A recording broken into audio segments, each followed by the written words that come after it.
I am bringing you fashion that is sustainable, ethical, and responsible. And did I mention beautiful?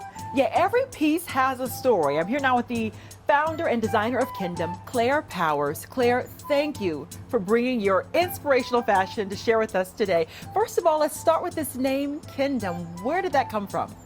Well, after I gave birth to my daughter, I didn't want to go back designing to fast fashion, what my background is. So I wanted to illustrate something that we were all connected, that this baby is connected to this whole world that she's going to grow up in, and KINdom came about because we're all related to each other. What sets your sustainable fashion apart from others on the market?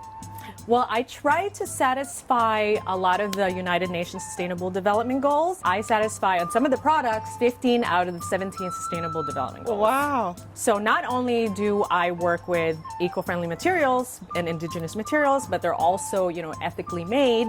And like this, for instance, it's made out of bamboo. The drape, and bamboo is sustainable because it doesn't use a lot of water or pesticides or insecticides. And as far as the yoke there, that detail there, it's hand woven by the Gadang tribe in the northern Philippines. So what are some of your favorite pieces? Well, let's see. So many to choose from. I also try to marry different elements besides working with indigenous tribes. I started getting into upcycling, which was part of my business plan since the get-go. For example, I have this dress, which is one of my best sellers. It's a bamboo t-shirt dress. It has pockets. And instead of creating a new product, I upcycled it and I used a shirt from one of my collections, which is this in a different color. It's white. And then the white part of the shirt that I cut it off from, I used Yakan indigenous fabric, and this is from the southernmost part of the Philippines by Indonesia. And the Yakan indigenous culture, they do these hats as well, and they do a lot of geometric and linear forms, and it's so beautiful.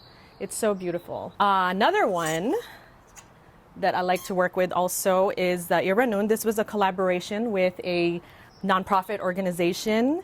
It's hand woven, and then they hand embroider it on top, like little lizards and little frogs, which is, they're very inspired with nature. So that's what they put in their designs. This is a Yakan indigenous hand woven fabric, and sometimes it takes like a week to weave 1 meter of fabric depending on the design, the intricacy of it. And this little piece right here is called Langkit. And Langkit is by the Maranao indigenous community. And what's amazing is that in the probably early or mid 2016s, they had a local conflict in the area. And it was very dangerous, it was very violent, and the indigenous community was displaced in evacuation centers. And the couple who made this, it was a husband and wife team.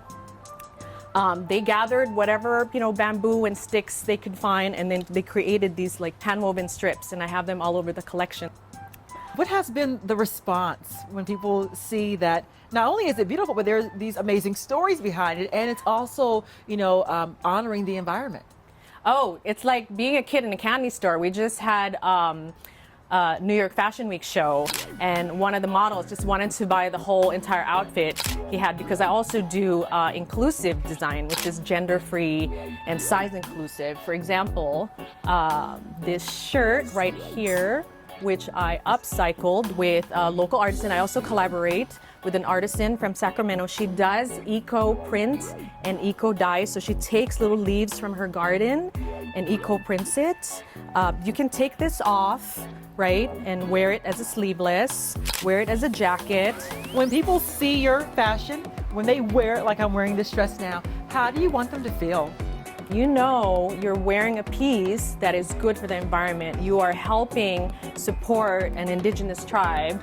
What we're trying to do with KINdom is that we want to preserve the cultures that the tribes have, because they're very marginalized. They're the ones who started all this. This is why we're here. Those are our roots and our identity. We're kin with them.